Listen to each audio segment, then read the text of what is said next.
Dr. J. Edwin Orr, speaking on the topic, The Role of Prayer in Spiritual Awakening. This presentation was recorded at the National Prayer Congress in Dallas, Texas, during October of 1976. We present to you now Dr. J. Edwin Orr. Dr. A.T. Pearson once said, "There has never been a spiritual awakening in any country or locality that did not begin in united prayer."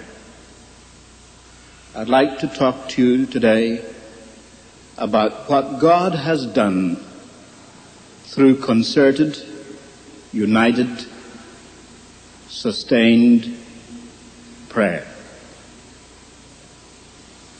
Not many people realize that in the wake of the American Revolution, there was a moral slump. Drunkenness was epidemic. Out of a population of 5 million, 300,000 were confirmed drunkards. They were burying 15,000 of them each year. Profanity was of the most shocking kind.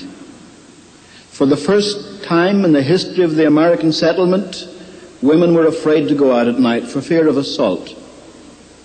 Bank robberies were a daily occurrence. What about the churches? The largest denomination at that time was the Methodist, and they were losing more members than they were gaining. The second largest was the Baptist. They said they had their most wintry season. The Presbyterians met in General Assembly to deplore the ungodliness of the country. The Congregationalists were strongest in New England. Take a typical church. The Reverend Samuel Shepherd of Lenox, Massachusetts, said in 16 years he had not taken in one young person into fellowship. The Lutherans were so languishing, they discussed uniting with the Episcopalians, who were even worse off. The Protestant Episcopal Bishop of New York, Bishop Samuel Provost, quit functioning.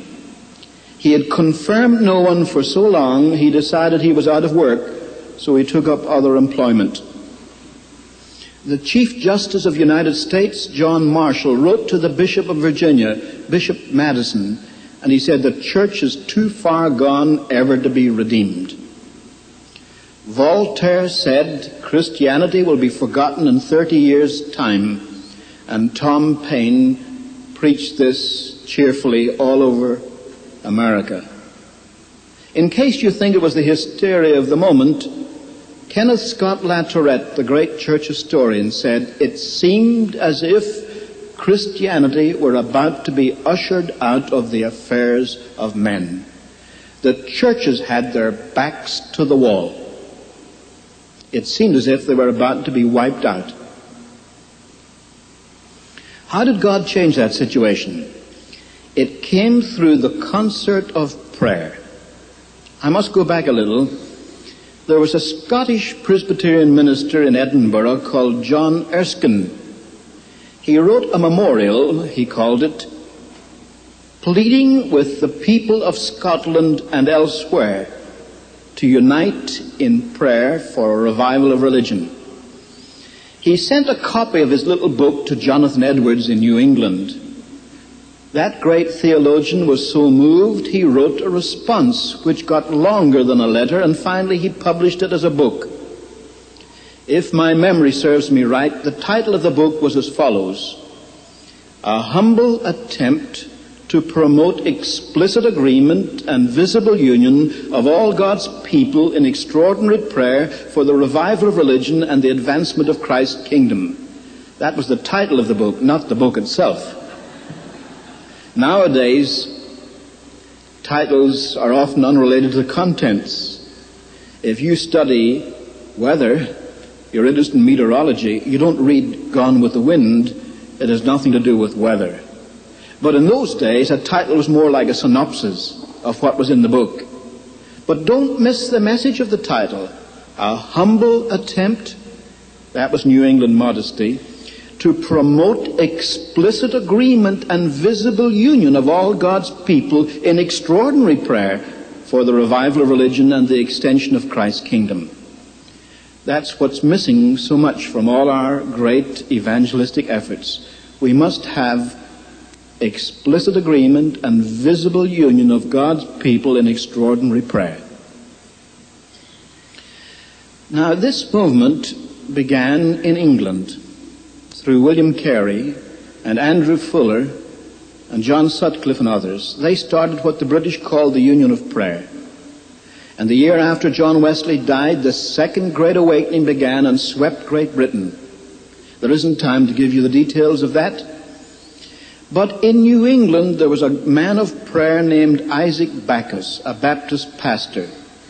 And in 1794, when conditions were at their worst, he sent out a plea for prayer. Take the colleges at that time. They took a poll at Harvard and they discovered not one believer in the whole student body. They took a poll at Princeton, a much more evangelical place. They discovered only 2 believers in the student body and only 5 that didn't belong to the filthy speech movement of that day. Students rioted. They had a mock communion at Williams College. They had anti-Christian plays at Dartmouth. They burned down Nassau Hall at Princeton. They forced the resignation of the president of Harvard. They took a Bible out of a Presbyterian church in New Jersey and burned it in a public bonfire. Christians were so few on campus, they met in secret like a communist cell and kept their minutes in code so that no one would know what they were doing to persecute them. Isaac Backus addressed his plea for prayer to ministers of every Christian denomination in the United States. The churches knew their backs were to the wall. The Presbyterian synods of New York and New Jersey and Pennsylvania adopted it for all their churches. Bishop Francis Asbury adopted it for all the Methodists. The Baptist associations and the Congregational, the Reformed and the Moravians all adopted it until America, like Britain, was interlaced with a network of prayer meetings. They set aside the first Monday of each month to pray. It wasn't long before the revival came.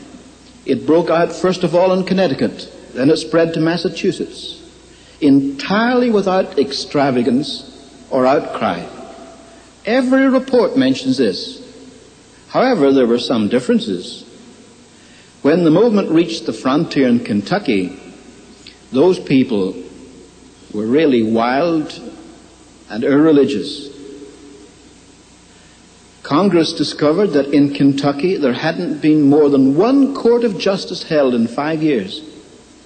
Peter Cartwright, a Methodist evangelist, said when his father settled in Logan County, it was known as Rogues Harbor. If someone committed a murder in Massachusetts or a robbery in Rhode Island, all he needed to do was to get across the Alleghenies. The decent people in Kentucky formed regiments of vigilantes to fight for law and order. They fought a pitched battle with the outlaws and lost. There was a Scotch-Irish Presbyterian minister called James McGrady, whose chief claim to fame was that he was so ugly he attracted attention. Nowadays you have to be good looking to get attention. But McGrady was so ugly that people stopped on the street and said, "What does he do?" They said, "He's a preacher." Then they reacted and said, "A man with a face like that must have something to say." McGrady settled in Logan County, pastor of 3 little churches. He said in his diary that the winter of 1799, for the most part, was weeping and mourning with the people of God. It was like Sodom and Gomorrah. But McGrady was such a man of prayer. Not only did he have the concert of prayer every Monday, first Monday of the month, but he got his people to pray for him at sunset on Saturday evening and sunrise on Sunday morning. In the summer of 1800 came the great Kentucky revival. 11,000 people came to a communion service. McGrady hollered loud and long, "Anyone come and help me?" So Baptists and Methodists came, and the great camp meeting revivals began and swept Kentucky and Tennessee and then burst over North Carolina and South Carolina. and swept the frontier. That was the turning point. Out of that second great awakening after the death of Wesley came the whole missionary movement, all the missionary societies. Out of it came the abolition of slavery. Out of it came popular education. I could mention so many social benefits as well as evangelistic drive. More than 600 colleges in the Middle West were founded by revivalists. Now, conditions deteriorated in the middle of the 19th century. Why? Sounds familiar. The country is seriously divided over the issue of slavery, just like the Vietnam War. Second, people were making money hand over fist. And when they do, they turn their backs upon God. But a man of prayer, Jeremiah Lanphier, started a prayer meeting in the upper room of the consistory building of the North Dutch Reformed Church in Manhattan. He advertised a prayer meeting. Only 6 people out of a population of 1 million showed up. But the following week there were 14 and then 23. Then they decided to meet every day for prayer. Then they filled the Dutch Reformed Church, then the Methodist Church on John Street, then Trinity Episcopal Church at the corner of Wall Street and Broadway. By February of 1858, every church and every public building in downtown New York was filled. Horace Greeley, the famous editor, sent a reporter with horse and buggy racing around the prayer meetings to see how many men were praying. In 1 hour, he could only get to 12 meetings, but he counted 6,100 men, and then the landslide of prayer began. People began to be converted, 10,000 a week in New York City. The movement spread throughout New England. Church bells would bring people to prayer at 8 in the morning, 12 noon, 6 in the evening. The revival went up the Hudson, down the Mohawk. For example, the Baptists had so many people to baptize, they couldn't get them into their churches. They went down to the river, cut a big square hole in the ice, baptized them in the cold water, and when Baptists do that, they really are on fire. When the revival reached Chicago, a young shoe salesman went to the superintendent of the Plymouth Congregational Church and asked if he might teach Sunday school. The superintendent said, "I'm sorry, young fellow, I've got 16 teachers too many, but I'll put you on the waiting list." The young man said, "I want to do something now." Well, he said, "Start a class."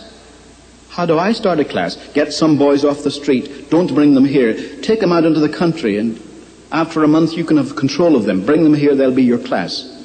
He took them to a beach on Lake Michigan, and he taught them Bible verses and Bible games, and then he took them to the Plymouth Congregational Church. The name of the young man was Dwight Lyman Moody, and that was the beginning of his ministry that lasted 40 years. For instance, Trinity Episcopal Church in Chicago had 121 members, 1857. 1860, 1,400. This was typical of all the churches. More than 1 million people converted to God out of a population of 30 million in 1 year. And that revival jumped the Atlantic, broke out in Northern Ireland, in Scotland, in Wales, in England, South Africa, South India. Anywhere there was an evangelical cause, there was revival, and its effect was felt for 40 years. It began in a movement of prayer. It was sustained by a movement of prayer. Now that movement lasted a generation, but at the turn of the 20th century, there was need of awakening again. There were special prayer meetings at Moody Bible Institute, at the Keswick Convention in England, in Melbourne, in the Nilgiri Hills of India, at Wonsan in Korea. All around the world, people were praying that there might be another great awakening in the 20th century. Now, some people tell me we're in the midst of a great awakening today. I certainly believe that the tide has turned. I certainly believe that we're on the move again. But I don't think we've reached anywhere like what God has done in the past. Let me give you 2 examples. First of all, take student world. One of the leaders of the revival of 1905 was a young man called K.S. Latourette, who became the famous Professor Kenneth Scott Latourette. He said when he was at Yale in 1905, out of the student body, 25% were enrolled in prayer meetings and Bible studies. Now, I live next door to UCLA. There's a population there of 36,000. I don't believe there are 9,000 enrolled in Campus Crusade, InterVarsity, Power and Light Company, and the other evangelical groups. or in all the church groups put together. We haven't reached that yet. As far as the churches are concerned, the ministers of Atlantic City reported of a population of 50,000 in Atlantic City. There were only 50 adults left unconverted. Take Portland, Oregon. 240 department stores closed from 11 to 2 each day for prayer. Signed an agreement among themselves so that no one would cheat and stay open. Take First Baptist Church, Paducah, Kentucky. The pastor was an old man, Dr. J.J. Cheek, and he said, as he was committed to the revival, he was going to win souls to Christ. He took in 1,000 new members in 2 months and died of overwork. And the Southern Baptists said, a glorious ending to a devoted ministry. That's what was happening in the United States in 1905. But how did it begin? Well, most people have heard of the Welsh Revival, which began in 1904. It began as a movement of prayer. I knew Evan Roberts personally. Of course, I met him 30 years later. But he was devoted to God and was a man of prayer, praying for revival in Wales. Seth Joshua, a Presbyterian evangelist, came to the Newcastle Emlyn College where Evan Roberts was studying for the ministry. Evan Roberts was 26. He had been a coal miner. The students were so moved that they asked if they could go to his next campaign, so they cancelled classes and went to Blaenau. And it was there that Seth Joshua prayed, "O God, bend us." And Evan Roberts went forward and prayed with great agony, "O God, bend me." He couldn't concentrate on his studies. He went to Principal Phillips, the principal of his college, and said, "I hear a voice that tells me I must go home and speak to our young people in my own home church." "Mr. Phillips," he said, "is that the voice of the devil or the voice of the Spirit?" And Phillips answered very wisely, "The devil never gives orders like that. You can have a week off." He went back home to Lochor and announced to the pastor, "I've come to preach." The pastor wasn't at all convinced, but he said, "How about speaking at the prayer meeting on Monday?" He didn't even let him speak to the prayer meeting. He said to the praying people, "Our young brother Evan Roberts feels he has a message for you if you care to wait." 17 people waited. Evan Roberts said to them, "I have a message for you from God. You must confess any known sin to God and put any wrong done to man right. Second, you must put away any doubtful habit out of your life. Third, you must obey the Spirit promptly. Finally, he said, you must confess your faith in Christ publicly." And by 10 o'clock, all 17 had responded. The pastor was so pleased, he said, "How about speaking for us at the mission service tomorrow night, midweek service Wednesday night?" He preached all week. They asked him to stay for another week, and then the break came. You say, what do you mean the break? I've read the Welsh newspapers of the period.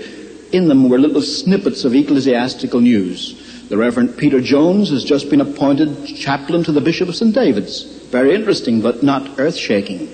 And then it said Mowbray Street Methodist Church had a very interesting rummage sale. But then suddenly a headline, "Great crowds of people drawn to Lochor." And it said for some days a young man named Evan Roberts was causing great surprise. The main road between Llanelli and Swansea, on which the church was situated, was packed from wall to wall, people trying to get into the church. And people were closing shops and stores early to get a place in the church. Now the news was out. They sent a reporter down, and he described what he saw.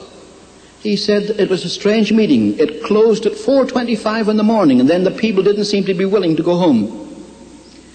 He said that the people were still standing outside the church talking about what had happened. And then a very British summary. He said, "I felt this was no ordinary gathering." The news was out. Next day, every grocery store in that industrial valley was packed out. People buying groceries, people who had come to the meetings. On Sunday, every church filled. And it went like a tidal wave over Wales. I could tell you so much about it. There were 100,000 people converted in that movement. 5 years later, a man called J.V. Morgan wrote a book to debunk the revival. His main criticism was that of the 100,000 that joined the churches in the 5 months of the excitement of the revival, after 5 years, only 80,000 still stood. Only 80,000. But the social impact was astounding. For example, judges were presented with white gloves, not a case to try. No rapes, no robberies, no murders, no burglaries, no embezzlements, nothing. The district councils had emergency meetings to discuss what to do with the police now that they were unemployed. In fact, they sent for a sergeant of the police and said, "What do you do with your time?" He said, "Well, before the revival, we had two main jobs. One was to prevent crime, the other to control crowds, as at football games. But since the revival started, there's practically no crime, so we just go with the crowds." A councillor said, "What does that mean?" Well, he said, "You know where the crowds are. They're packing the churches. But how does that affect the police?" Well, he said, "We have 17 police in our station, but we have 3 quartets, and if any church wants a quartet, they simply call the police station." That revival swept Wales. Drunkenness was cut in half. There was a wave of bankruptcies, but nearly all taverns. There was even a slowdown in the mines. You say, how could a religious revival cause a strike? It didn't cause a strike, just a slowdown. So many Welsh coal miners were converted and stopped using bad language that the horses that dragged the trucks in the mines couldn't understand what was being said to them. And transportation slowed down for a while until they learned the language of Canaan. When I first heard that story, I thought it was a tall tale, but I can document it, even from Westminster Abbey. That revival, for instance, affected moral standards also. I discovered, through the figures given to me by the British government experts, that in Radnorshire and Merionethshire, the illegitimate birth rate dropped 44% within a year of the beginning of the revival. So great was the impact of that movement. That revival swept Great Britain. It broke out in Norway. It so moved Norway that the Norwegian Parliament passed special legislation to permit laymen to conduct Holy Communion because the clergy couldn't keep up with the number of converts who wanted to take Holy Communion. It swept Sweden and Denmark and Germany, Canada from coast to coast, all of the United States, Australia, New Zealand, South Africa, East Africa, Central Africa, West Africa, North Africa, Brazil, Mexico, Chile. I could talk, well, in fact, I teach a course on this. Here's the interesting thing. Until 1973, no one ever knew about the extent of that revival until I published my book, The Flaming Tongue. And it began through a movement of prayer. It began with prayer meetings all over the United States. And soon there came the great time of harvest. So what's the lesson we can learn? It's a very simple one. It's that familiar text. If my people called by my name shall humble themselves and pray and seek my face and turn from their wicked ways, then I will hear from heaven and will forgive their sin and will heal their land. What's involved in this? God expects us to pray. But we must not forget what Jonathan Edwards said when he said to promote explicit agreement and visible union of all God's people in extraordinary prayer. What do you mean by extraordinary prayer? When you find people getting up at 6 o'clock in the morning to pray, or having a half night of prayer till midnight, that's extraordinary prayer. When they give up their lunch time and go and pray at a noonday prayer meeting, that's extraordinary prayer. But it must be united and concerted. It doesn't mean that a Baptist becomes any less of a Baptist, or that an Episcopalian is less loyal to the 39 Articles, or that a Presbyterian turns his back on the Westminster Confession. Not at all. But they recognize each other as brothers and sisters in Christ, and they're prepared to pray together in concerted prayer that God may hear and answer. We haven't reached that stage yet. This National Conference on Prayer is unprecedented in some ways. It's a sign of the direction in which we're moving. It's what I call extraordinary prayer. But you folk who are here, those who listen to my voice, must take it back to your churches. And when they're prepared to set aside time to pray for a spiritual awakening, that's when God is going to answer. Now some people say that means then it's up to us. Oh no, we can't say that either. Matthew Henry said, when God intends great mercy for his people, he, first of all, sets them a-praying. Even God is sovereign in this matter. But we must respond. He has chosen never to work without our cooperation. So whether your interpretation of revival is Calvinistic or Arminian, it's a very simple thing. You must pray. Then God will work. May God help us so to pray. Amen.